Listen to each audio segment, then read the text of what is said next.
Framework for teacher education across the different discipline and different stages and different programs of the teacher education. Right now ಈಗ ಸದ್ಯ ನಾವು 13 ವಿಭಿನ್ನವಾಗಿರ್ತಕ್ಕಂಥ ಶಿಕ್ಷಕರ ಕಾರ್ಯಕ್ರಮಗಳಾದ ಅದರ ಜೊತೆಗೆ ಹೆಚ್ಚು ಗಮನ ಕೊಟ್ಟಿರೋದಂತ ಹೇಳಿದರೆ ಐಟೆಪ್ಗೆ NCTE ಹೆಚ್ಚು ಗಮನ ಕೊಟ್ಟಿರೋದು, ಫಸ್ಟ್ ಪ್ರಾಮುಖ್ಯತೆ ಇರೋದು ಐಟೆಪ್ ಪ್ರೋಗ್ರಾಮ್ಗೆ. ಎಲ್ಲವನ್ನ ಸೈಡ್ಗೆ ಇಟ್ಟು ಇದ್ರ ಮೇಲೆ ಫೋಕಸ್ ಆಗಿ ಕೆಲಸ ಮಾಡ್ತಾ ಇರೋದನ್ನು ನಾವು ನೋಡ್ಬೋದು. ಹಾಗಾಗಿ shortly V will expect this national curriculum framework for teacher education. ಇದ್ರ ಜೊತೆಗೆ national higher education qualification framework. ನಿಮಗೊಂದು ಗೊಂದಲ ಇರುತ್ತೆ ಸಹಜವಾಗಿ.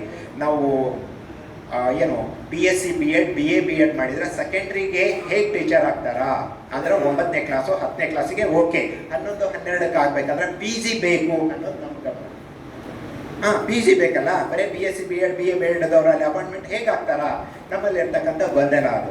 ಆದರೆ ಅದ್ರ ಬಗ್ಗೆ national higher education qualification framework ಅವರು ಕೆಲಸ ಮಾಡ್ತಾ ಇದ್ದಾರೆ. Almost it is 99% work has been done. Shortly they will announce, but we will have it after 4 years only. ಅಂದರೆ ಇವತ್ತು ಐಟೆಪ್ ಪ್ರೋಗ್ರಾಮ್ ಕಂಪ್ಲೀಟ್ ಮಾಡಿದರೆ ಅವ್ರು 4 ವರ್ಷದ ನಂತರ ಡಿಗ್ರಿ ಕಂಪ್ಲೀಟ್ ಆಗುತ್ತೆ. ಆ ನಂತರ ಅವ್ರಿಗೆ ಪ್ಲೇಸ್ಮೆಂಟ್ ಸಿಗೋದು. ಅದಕ್ಕಿಂತ ಪೂರ್ವದೊಳಗೆ ಈ national higher education qualification framework ಈಗಾಗಲೇ ಬಂದದ, ಡ್ರಾಫ್ಟ್ ಅದ, final we will expect it within a couple of weeks. Another is national credit framework.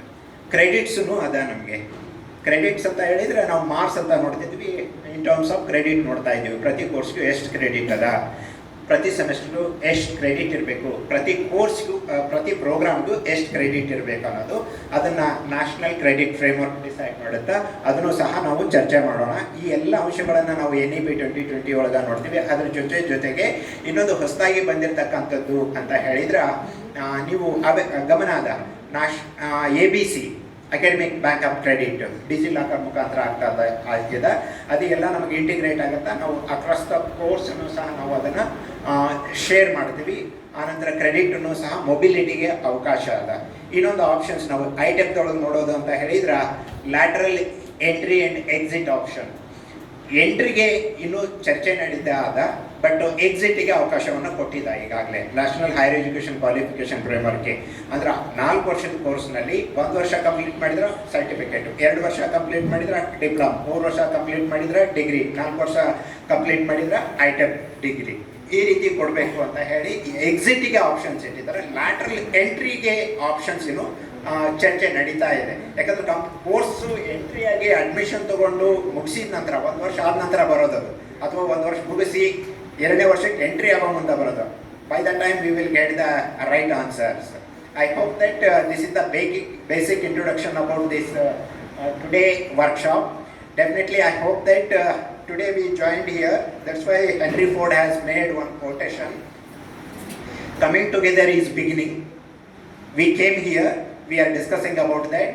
Then keeping together is the progress. We need to keep in touch with this kind of workshops or awareness or sensitization program. Then definitely we will progress. Then working together will become a success. Suppose if you want to involve in this kind of programs, definitely we will be succeed in the future days. With these words, I would like to conclude this introductory remark. After a gap of 10 minutes, again we will reassemble and discuss in details about these ITEP programs from beginning applications who are eligible and how to apply, how to resolve the problems. We will discuss in detail. Thank you so much. Thank you one and all. Thank you sir. Thank you so much.